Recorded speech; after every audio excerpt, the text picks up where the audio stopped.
Shalom, God's people. Selamat datang di Student Fellowship Universitas Pelita Harapan. Mari kita mengucap syukur atas kesempatan yang telah Tuhan berikan untuk kita dapat memuji menyembah Tuhan bersama. Tema Student Fellowship kita hari ini adalah Trusting God in the Hard Times yang akan dibawakan oleh Bapak Yori Royke. Sebentar, kita akan memulai ibadah kita pada hari ini. Mari kita siapkan hati untuk kita dapat memuji, menyembah, dan mendengarkan firman Tuhan. Mari, sebelum kita memulai ibadah hari ini, kita bersatu di dalam doa. Bapa kami yang ada di surga, terima kasih atas segala berkat-Mu pada hari ini. Sebentar, kami akan memuji dan menyembah dan mendengarkan firman-Mu yang akan disampaikan oleh Bapak Yori Royke. Bimbing kami ya Tuhan, agar setiap firman-Mu dapat menjadi rema di kehidupan kami. Di dalam nama-Mu, Tuhan Yesus Kristus, kami berdoa. Haleluya. Amin.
Yesus sertaku.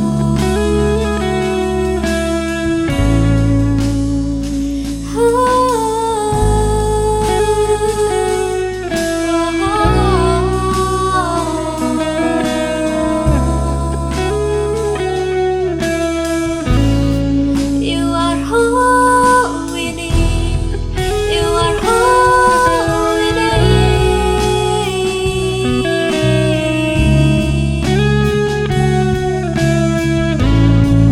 You are our refuge. Oh yes, only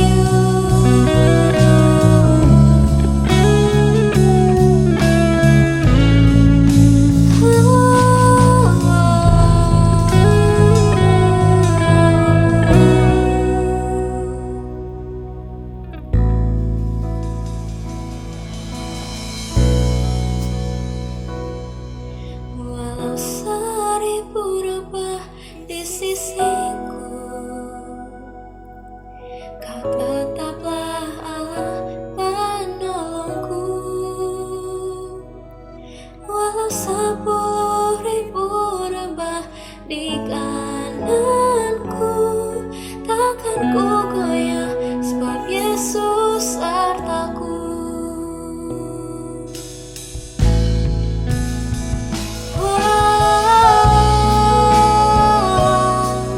Walau 1000 rebah di sisiku, Kau tetap Allah.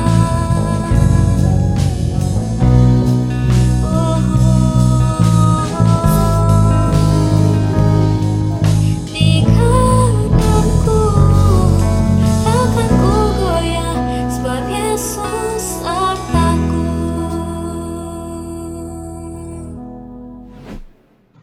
Selamat pagi, semangat pagi para mahasiswa, mahasiswi UPH dimanapun kalian berada.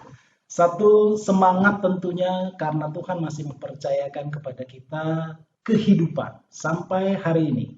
Kita bersama-sama dalam Student Fellowship Spiritual Growth for Student, dan tema kita masih terkait dengan resilience, dan kita sama-sama akan belajar satu pelajaran berharga dari satu sosok yang namanya Yusuf. Sebelum kita mulai perenungan kita, mari kita bersama-sama bersatu hati kita berdoa menyerahkan firman ini. Bapa, kami bersyukur untuk anugerah-Mu yang begitu luar biasa atas setiap kami. Satu kepercayaan untuk kami menjalani kehidupan. Kami berdoa Tuhan, kiranya firman-Mu yang akan Engkau taburkan, ini boleh menjadi satu bekal bagi kami, sehingga kami bukan hanya pendengar, tetapi menjadi pelaku firman-Mu. Urapi setiap kami Tuhan, kami terbatas. Roh Kudus-Mu menuntun kami. Dalam nama Tuhan Yesus Kristus kami berdoa dan mengucap syukur. Amin. Baik teman-teman, apa yang akan kita sama-sama lihat ini adalah eksposisi dari Kejadian 39 ayat 1 sampai 23. Masih tentang tokoh yang bernama Yusuf. Nah, kalau kita baca Kejadian 39 ayat 1 sampai 23 tentu panjang ya, sementara waktu untuk khotbah ini hanya 30 menit. Lebih baik kita saksikan video yang berikut ini.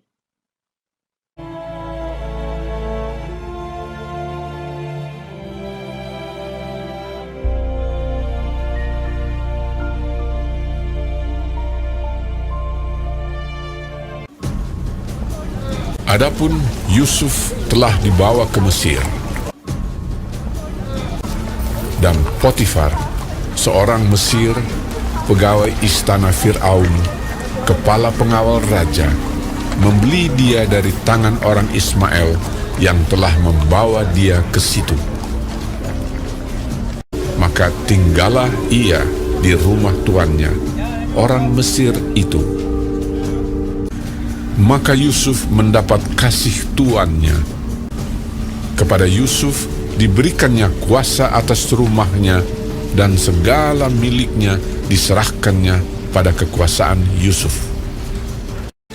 Tuhan memberkati rumah orang Mesir itu karena Yusuf.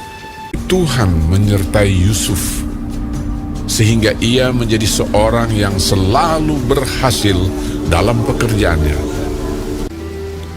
Adapun Yusuf itu manis sikapnya dan elok parasnya. Selang beberapa waktu, istri tuannya memandang Yusuf. Walaupun dari hari ke hari, perempuan itu membujuk Yusuf, Yusuf tidak mendengarkan bujukannya itu. Tetapi Yusuf menolak.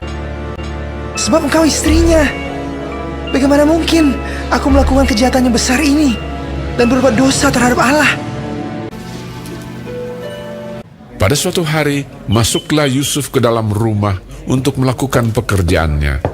Lalu perempuan itu memegang baju Yusuf, tetapi Yusuf meninggalkan bajunya di tangan perempuan itu dan lari keluar. Ketika dilihat perempuan itu bahwa Yusuf meninggalkan bajunya dalam tangannya dan telah lari keluar, perkataan itu jugalah yang diceritakan perempuan itu kepada Potifar. Begitulah aku diperlakukan oleh hambamu itu. Baru saja didengar oleh tuannya perkataan yang diceritakan istrinya kepadanya, maka bangkitlah amarahnya. Lalu Yusuf ditangkap oleh tuannya dan dimasukkan ke dalam penjara, tempat tahanan-tahanan raja dikurung. Demikianlah Yusuf dipenjarakan di sana. Tetapi Tuhan menyertai Yusuf dan melimpahkan kasih setianya kepadanya, dan membuat Yusuf kesayangan bagi kepala penjara itu. Sebab itu kepala penjara mempercayakan semua tahanan dalam penjara itu kepada Yusuf, dan segala pekerjaan yang harus dilakukan di situ dialah yang mengurusnya. Karena Tuhan menyertai dia, dan apa yang dikerjakannya dibuat Tuhan berhasil. Oke, rekan-rekan semua mahasiswa-mahasiswi UPH, itu tadi video tentang Yusuf berdasarkan kitab Kejadian, khususnya di pasal 39 dari ayat 1 sampai 23. Apa sih sebenarnya yang ada di dalam Kejadian 39 ini? Setidak-tidaknya ada 6 episode ya dalam kehidupan Yusuf di Kejadian 39. Rentang waktu yang panjang. Ayat 1 sampai 23 itu mungkin makan waktu belasan tahun. Dari sejak Yusuf keluar dari Mesir, dibawa oleh saudagar-saudagar, kemudian dibeli di pasar budak. Dia belajar bahasa Mesir, kemudian dia dipekerjakan oleh Potifar, ada di rumah Potifar, berproses di rumah Potifar sampai kemudian dia masuk penjara. Ini merupakan satu proses yang panjang, tapi setidaknya ada 6 episode.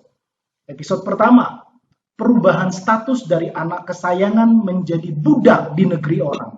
Episode kedua, bekerja di rumah Potifar. Episode ketiga, godaan tante Potifar. Episode keempat itu difitnah karena benar. Episode kelima, masuk penjara. Dan episode keenam, menjadi kepercayaan kepala penjara. Jadi 6 episode ini ada dalam ayat 1 sampai 23 dari Kejadian 39 ini. Kita segera masuk saja di dalam episode yang pertama. Kita baca di ayat yang ke-1 dari Kejadian 39. Adapun Yusuf telah dibawa ke Mesir, dan Potifar seorang Mesir, pegawai istana Fir'aun, kepala pengawal raja, membeli dia dari tangan orang Ismail yang telah membawa dia ke situ. Nah, ini satu ayat saja sebenarnya ada pelajaran berharga yang kita bisa petik dari episode pertama ini. Pelajaran apa saja yang kita temukan? Yang pertama, Tuhan memisahkan Yusuf dari siapa yang paling ia andalkan. agar Yusuf belajar bergantung kepada Tuhan. Ingat, Yusuf ini adalah anak kesayangan dari Yakub. Dia satu-satunya yang mendapatkan jubah warna-warni sehingga saudara-saudaranya begitu iri dan menjadi benci. Dan oleh karena itu akhirnya dalam kisah sebelumnya dia dijual oleh saudara-saudaranya. Dan selama ini dia ada dalam proteksi orang tuanya. Dan bisa jadi sebagai seorang anak kesayangan dia sangat manja dan sangat bergantung kepada orang tuanya. Dan disinilah dalam proses di ayat 1 ini, Tuhan memisahkan Yusuf dari siapa yang paling ia andalkan, yaitu orang tuanya. Agar Yusuf belajar bergantung kepada Tuhan. Nah, pelajarannya bagi kita adalah siapa tempat kita bergantung saat ini? Siapa yang kita andalkan hari-hari ini? Uangkah? Orang tua kita kah? Diri kita sendiri kah yang kita andalkan? Siapa yang menjadi sandaran kita? Allah dalam kehidupan kita itu akan membentuk, mengarahkan kita lewat proses kehidupan untuk membuat kita mengandalkan Dia, bersandar sepenuhnya kepada Dia. Bukan berdasarkan pengertian sendiri kita bersandar, bukan kepada orang, bukan kepada barang, bukan kepada situasi dan kondisi. Allah rindu kita bergantung kepada Tuhan. Yang kedua, dari episode ini kita belajar, Tuhan mengeluarkan Yusuf ini dari zona nyaman menuju zona pembentukan untuk mempersiapkan Yusuf meraih mimpinya. Ketika Tuhan menciptakan kita, Tuhan punya agenda besar bagi setiap kita. Yusuf, Tuhan punya rencana besar bagi Yusuf secara pribadi. Dan untuk itu Tuhan perlu membawa Yusuf ini keluar dari area, dari zona nyaman dia, untuk dibawa ke satu daerah asing yang dia tidak tahu siapa orang-orang di sana, tidak tahu bahasanya, untuk ia dibentuk di sana. Tujuannya apa? Meraih rencana Tuhan, meraih impian Tuhan yang Tuhan sudah siapkan. Bukan hanya bagi Yusuf, tapi bagi generasi-generasi berikutnya. Jadi pelajaran yang berharga yang kita bisa petik hanya dari satu ayat. Nah, sekarang kita lanjutkan. Ada episode kedua, kita akan baca bersama-sama di dalam ayat 2 sampai 6. Tetapi Tuhan menyertai Yusuf sehingga ia menjadi seorang yang selalu berhasil dalam pekerjaannya. Maka tinggallah ia di rumah tuannya, orang Mesir itu.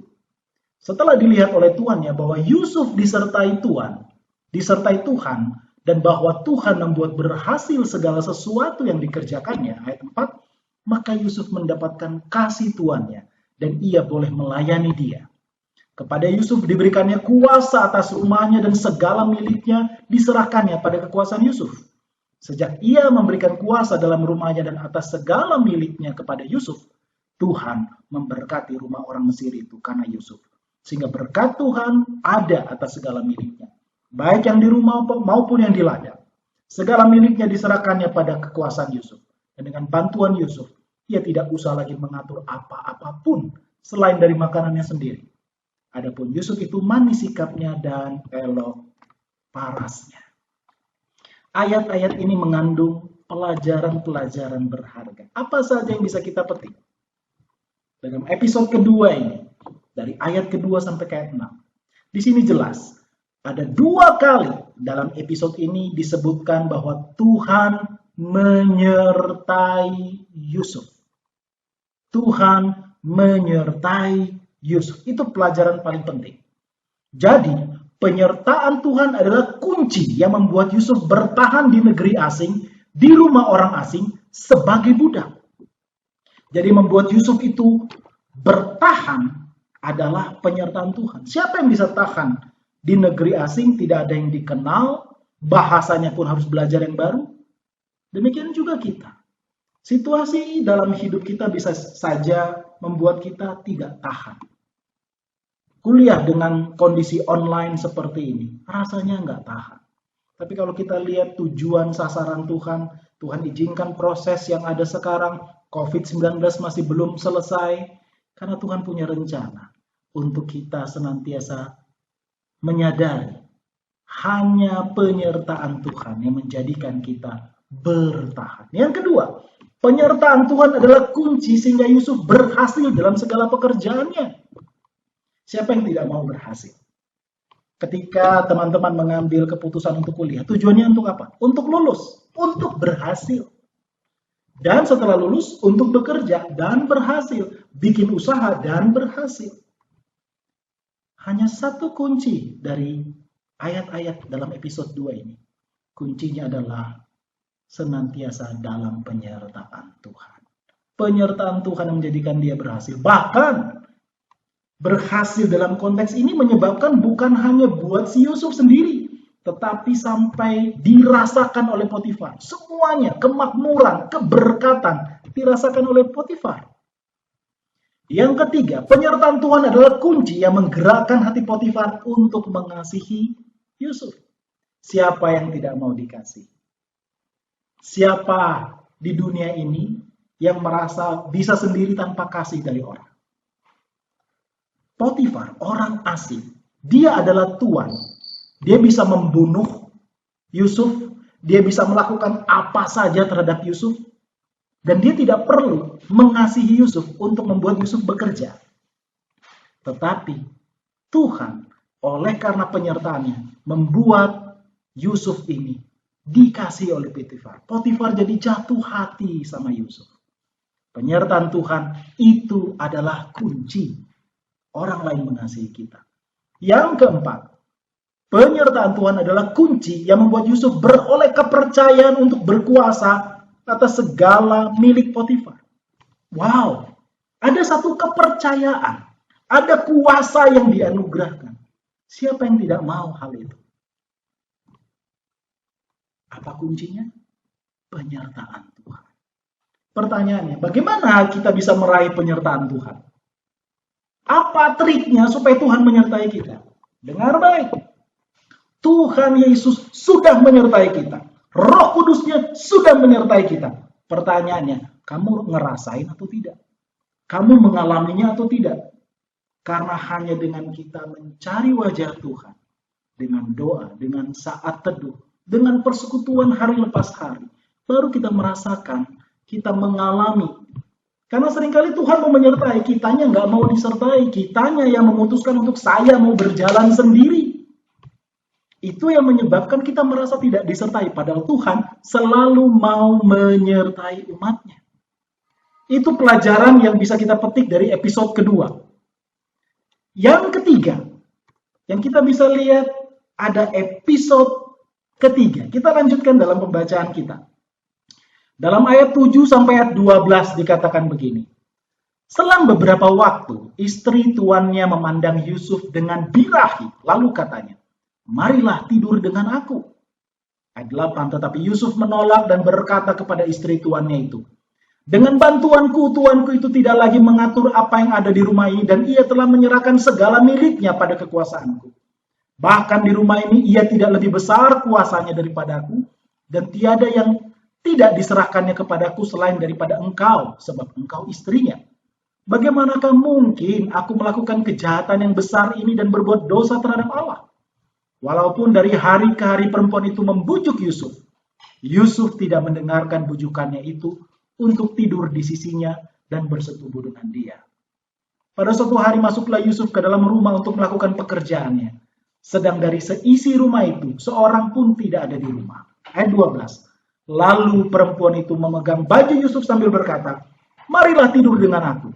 Tetapi Yusuf meninggalkan bajunya di tangan perempuan itu dan lari keluar. Ini satu pelajaran dari kehidupan Yusuf yang sangat penting bagi kita, khususnya generasi-generasi muda, orang-orang muda. Ada pelajaran yang penting yang kita bisa lihat di episode ketiga ini.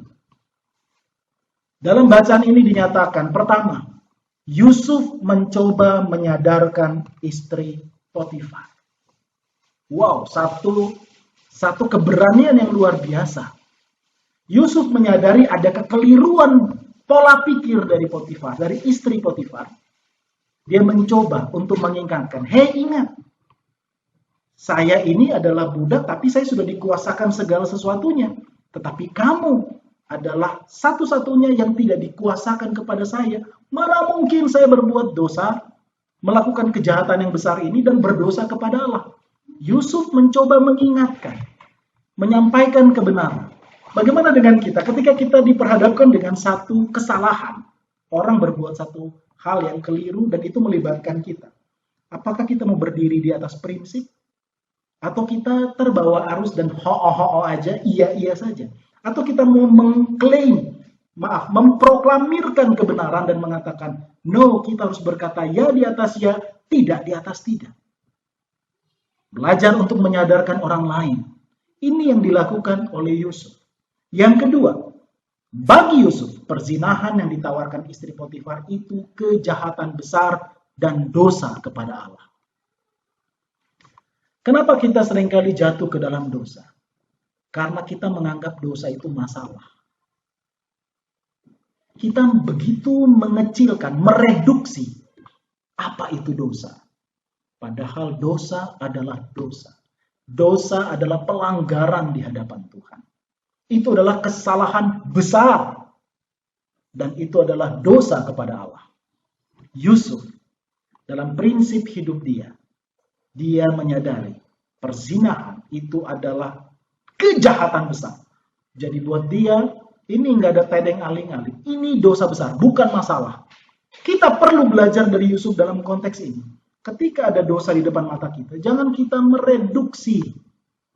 Oh, itu nggak apa-apa, itu cuma masalah. Itu adalah kelengahan pribadi. Oh, ketidakdisiplinan. No, itu kejahatan besar. Mari kita belajar mendisiplinkan diri dan berkata, Tuhan, tolong saya mau melakukan seperti yang Tuhan mau. Saya sadar ini adalah kejahatan besar. Ini adalah dosa terhadap Engkau. Yang ketiga, sebagai budak, sebenarnya Yusuf wajib melayani permintaan istri tuannya. Namun bagi Yusuf, tuannya adalah Tuhan. Jadi dalam konteks budak itu kan sudah dibeli, nyawanya sudah milik tuannya. Apapun yang tuannya suruh, dia harus lakukan. Wajib hukumnya. Tetapi bagi Yusuf, sekalipun ini tuannya dan dia harus taat sama tuannya, tetapi ada tuan yang jauh lebih besar, yang jauh lebih tinggi, yang dia hormati, yang dia hargai, yaitu Allah sendiri. Dan Yusuf mau menyenangkan tuan di atas segala tuan, yaitu Allah yang ia sembah. Jadi sekalipun tuannya di dunia menyuruh yang seharusnya dia patuh, dia lebih mau patuh kepada Tuhan. Bagaimana dengan kita? Adakah kita mau patuh hanya kepada Tuhan, terutama untuk hal-hal yang kontradiktif dengan firman Tuhan? Kalau hal-hal yang tidak kontradiktif dengan firman Tuhan, mari kita taat dengan pemimpin-pemimpin kita, dengan orang tua kita, dengan pribadi-pribadi yang Tuhan sudah berikan anugerah untuk menjadi pemimpin dalam hidup kita. Dosen kita barangkali contohnya. Kakak kita yang dituakan. Tetapi kalau kita berbicara hal-hal yang berlawanan dengan konsep, kontradiktif dengan konsep Tuhan, dengan kebenaran, kita harus lebih taat kepada Tuhan.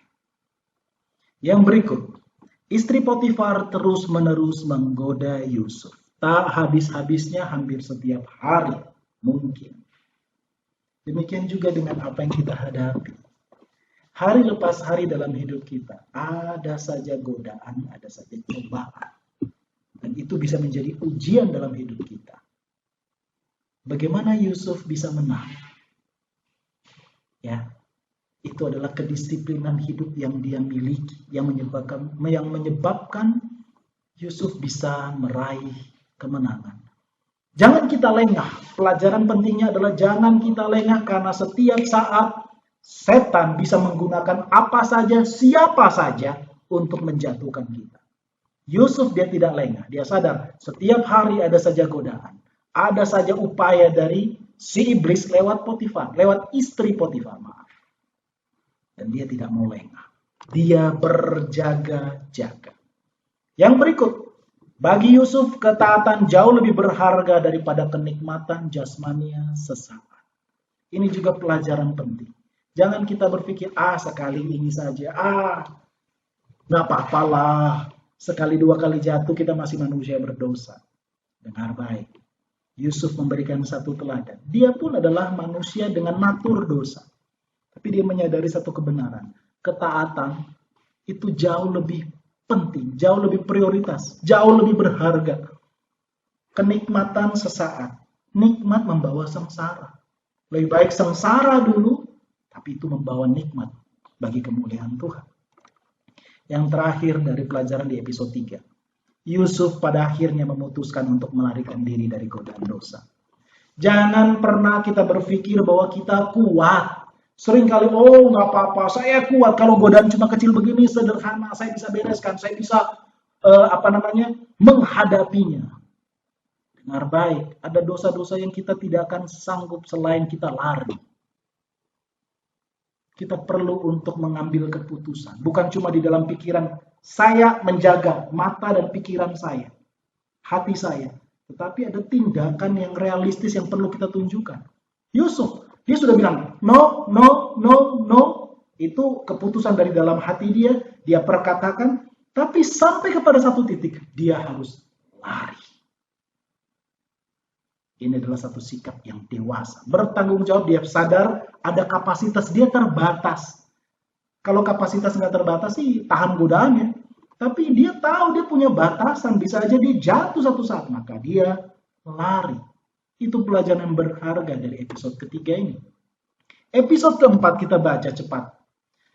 Ayat 13. Ketika dilihat perempuan itu bahwa Yusuf meninggalkan bajunya dalam tangannya dan telah lari keluar, dipanggilnyalah seisi rumah itu lalu katanya kepada mereka, lihat, dibawanya kemari seorang Ibrani supaya orang ini dapat mempermainkan kita. Orang ini mendekati aku untuk tidur dengan aku, tetapi aku berteriak-teriak dengan suara keras.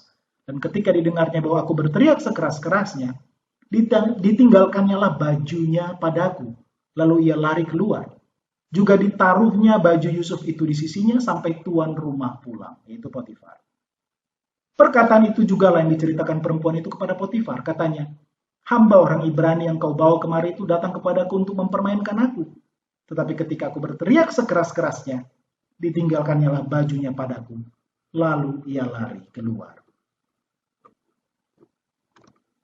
Apa pelajaran yang kita bisa petik dari episode yang keempat dari kehidupan Yusuf ini? Yang pertama, ketidaktaatan Yusuf kepada istri tuannya. Di saat setiap budak wajibnya patuh ya. Ia telah mengubah nafsu birahi istri Potifar menjadi nafsu menghabisi Yusuf. Ada konsekuensi ketika kita menegakkan kebenaran. Kita bisa dibenci, kita bisa difitnah, dan ini yang dilakukan oleh Potifar, istri Potifar. Ketika Yusuf menegakkan kebenaran, berkata tidak di atas ketidakbenaran. Sehingga apa yang terjadi? Dia dipersekusi. Dia difitnah, di mana istri Potifar memakai kebohongan untuk memfitnah Yusuf dan dia tahu suaminya pasti percaya kepadanya. Dalam kehidupan kekristenan, jalan dalam kebenaran bukan berarti semuanya mulus-mulus. Seringkali ketika kita menjalani kehidupan benar, kita dimusuhi, kita dibenci. Kita dianggap sok suci dan lain sebagainya. Kita dianggap tidak mengikuti arus. Semuanya melangkah ke sana, kenapa kamu begini? Prinsip adalah prinsip dan ketika kita menegakkan prinsip, memang ada harga yang harus dibayar. Dan ini yang dibayar oleh Yusuf. Dia akhirnya berakhir di penjara. Yusuf tahu konsekuensi ketidaktaatannya pada istri tuannya. Bahwa berdiri tegak dalam kebenaran itu membunuh. Teman-teman sekalian, kalau kita tahu bahwa kebenaran itu akan membuat kita hancur, apakah kita tetap ada dalam kebenaran? Atau kita menggadaikan kebenaran, prinsip hidup kita, agar kita diterima oleh orang, agar kita tidak mengalami penderitaan karena menegakkan kebenaran? Siang hari ini saya menantang teman-teman. Kebenaran adalah kebenaran. Itu adalah prioritas tertinggi dalam kehidupan anak Tuhan. Ada harga yang harus dibayar kalau mengikut Kristus. Pikul salib itu betul-betul mungkin akan membuat kita menderita di muka bumi ini. Tapi akan membuat kita bercahaya bagi kemuliaan Tuhan. Bukan hanya sekarang, tapi yang akan datang. ada contoh teladan yang bisa dipetik oleh generasi-generasi yang seterusnya. Episode kelima, waktu saya sangat terbatas. Ayat 19 dan 20. Baru saja didengar oleh tuannya perkataan yang diceritakan istrinya kepadanya. Begini begitulah aku diperlakukan oleh hambamu itu. Maka bangkitlah amarahnya Potifar. Lalu Yusuf ditangkap oleh tuannya dan dimasukkan ke dalam penjara, tempat tahanan-tahanan raja dikurung. Demikianlah Yusuf di penjara di sana. Pelajaran berharga apa yang kita petik dari episode kelima ini? Yang pertama, tanpa konfirmasi Potifar percaya dengan hoax yang diceritakan istrinya. Potifar yang mengasihi Yusuf berubah menjadi benci. Ketika kita menegakkan kebenaran, ada saatnya yang tadinya kawan menjadi lawan. Dan kita punya pilihan. Mau berdamai karena merasa ya udahlah daripada lawan lebih baik saya kompromi dengan kebenaran. Atau tetap menegakkan kebenaran. Yusuf memutuskan tetap tegak dalam kebenaran. Potifar dengan tegas langsung mencabut segala kepercayaan dan kuasa Yusuf. Tanpa proses pengadilan, Potifar langsung menjebloskan Yusuf ke penjara. Ada ketidakadilan di sini. Karena memang namanya budak, mereka pasti tidak diperlakukan secara adil. Mereka kehilangan hak, itu budak, itu dulos. Kehilangan hak untuk hidup, kehilangan hak bersuara, kehilangan hak membela diri. Tetapi Yusuf menyadari hal ini. Dia tetap berpegang kokoh kepada kebenaran. Bisa aja kan dia tawar, iya deh saya salah, tolong jangan cabut kepercayaan, jangan cabut kuasa yang ada. Tapi Yusuf, dia menelan bulat-bulat pil pahit itu. Karena dia mau tetap, dia berdiri dalam kebenaran. Yang berikut, penjara karena ketidakadilan Potifar menjadi pintu bagi perjumpaan Yusuf pada orang-orang penting, yakni para tahanan raja. Lihat, Tuhan bisa memakai tekanan dalam hidup kita, termasuk diantaranya yang dialami oleh Yusuf. Difitnah, kemudian dipenjarakan oleh Potifar, tanpa pengadilan, tanpa didengarkan suaranya. Tetapi itu cara Tuhan untuk membawa Yusuf ke level yang lebih tinggi. Ketika dia masuk penjara, jangan dikira secara fisik dia masuk penjara, tetapi dia sedang naik level. Apa sih sebenarnya naik levelnya? Nanti kita lihat ya. Ini pelajaran dari episode 6. Mari kita baca sama-sama. Ayat 21 sampai 23. Tetapi Tuhan menyertai Yusuf dan melimpahkan kasih setianya kepadanya dan membuat Yusuf kesayangan bagi kepala penjara itu. Sebab itu kepala penjara mempercayakan semua tahanan dalam penjara itu kepada Yusuf. Dan segala pekerjaan yang harus dilakukan di situ dialah yang mengurusnya. Dan kepala penjara tidak mencampuri segala yang dipercayakannya kepada Yusuf. Karena Tuhan menyertai dia. Dan apa yang dikerjakannya dibuat Tuhan berhasil.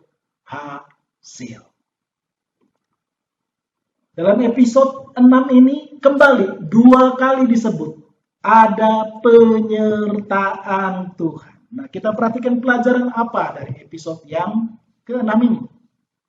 Jadi teman-teman, sekalipun dalam penjara sebagai akibat fitnah, Yusuf tetap tidak menganggap Tuhan tidak adil. Yusuf terus bergantung pada Allah yang setia menyertai dia. Yusuf tidak kecewa, tetapi dia menyerahkan keadilan Tuhan itu di atas segalanya. Dia tetap bersekutu dengan Tuhan. Itu sebabnya ia merasakan hadirat Tuhan, ia merasakan penyertaan Tuhan. Dan oleh karena penyertaan Tuhan itu, bahkan 2 kali disebut dalam episode ini, apa yang dialami Yusuf, yang hanya di kotak rumah Potifar, sekarang skalanya diperbesar. Sebuah penjara yang isinya tahanan-tahanan raja. Bayangkan.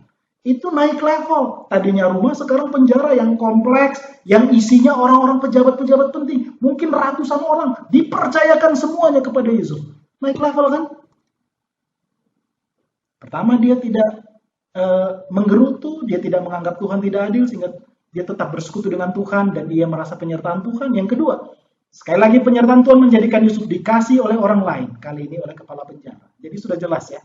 Apa yang terjadi oleh Potifar terjadi juga oleh kepala penjara. Karena penyertaan Tuhan. Yang ketiga, Yusuf mendapatkan kuasa dan kepercayaan yang lebih besar daripada ketika ia di rumah Potifar. Mau naik level? Taat, setia, penyertaan Tuhan ada bersama-sama. Ketika ada penyertaan Tuhan, kita taat kepada aturan Tuhan, mendisiplinkan diri untuk hidup dalam kebenaran, menegakkan kebenaran. Seperti pelajaran dari Yusuf ini.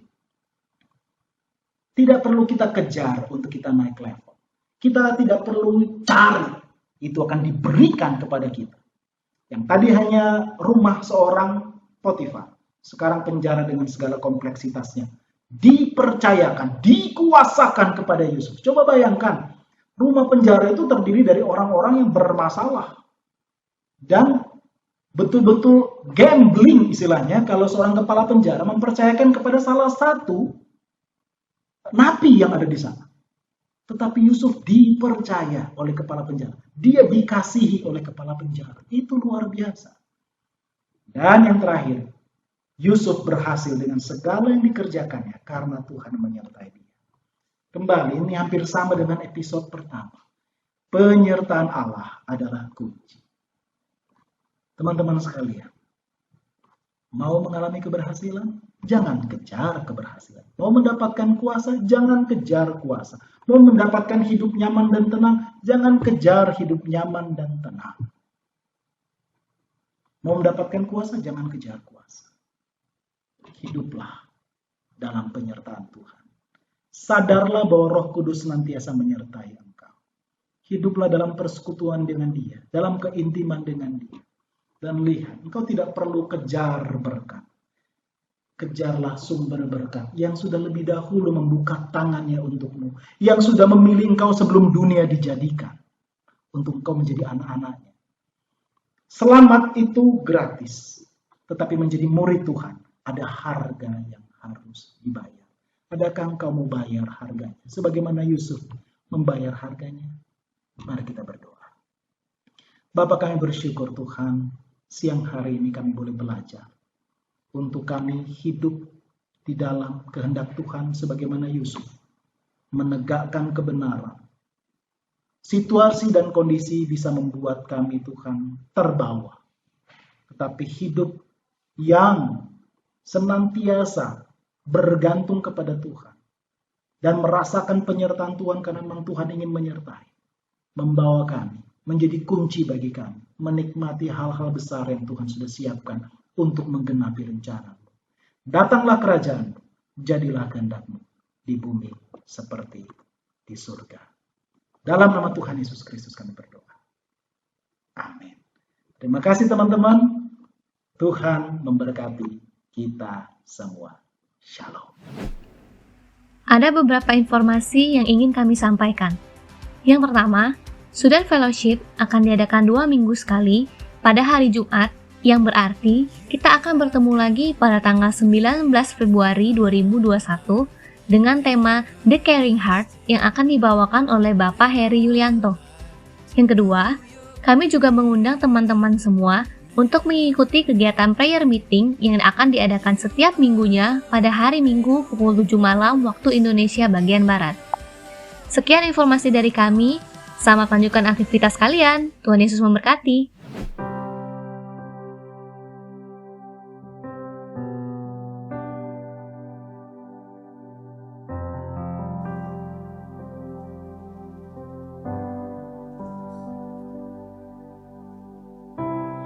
Bapa, Kau mendengar seruan hatiku, tak pernah Kau lepaskan dari kasih-Mu. Lewat lembah kelam, Kau temani aku. Roh-Mu bekerja selalu untuk kebaikanku.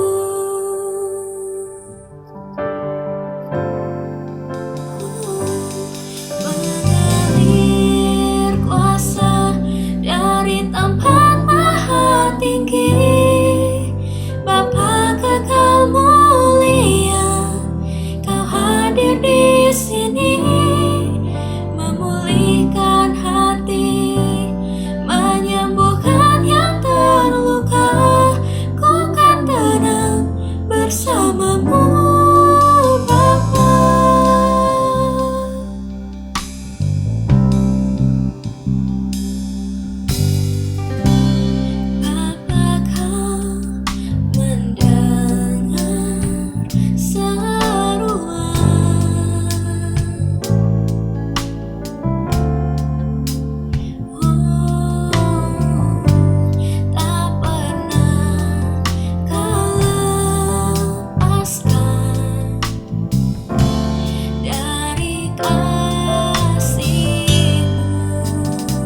kepada semua teman-teman yang telah mengikuti Student Fellowship pada hari ini. Sampai jumpa pada Student Fellowship berikutnya. Sebelum kita berpisah dari ibadah kita hari ini, ada baiknya kita akan tutup di dalam doa terlebih dahulu. Tuhan, terima kasih atas firman-Mu yang telah Engkau sampaikan melalui Bapak Yori Royke. Berkati beliau dan keluarganya di setiap langkah dan setiap pelayanannya. Berkati juga kami semua Tuhan, setiap pelayan yang terlibat pada ibadah hari ini, dan setiap kami semua yang beribadah pada hari ini, dimanapun kami berada. Lindungi kami, sertai kami, dan jauhkanlah kami daripada yang jahat. Dalam nama Tuhan Yesus Kristus, kami berdoa dan mengucap syukur. Haleluya. Amin.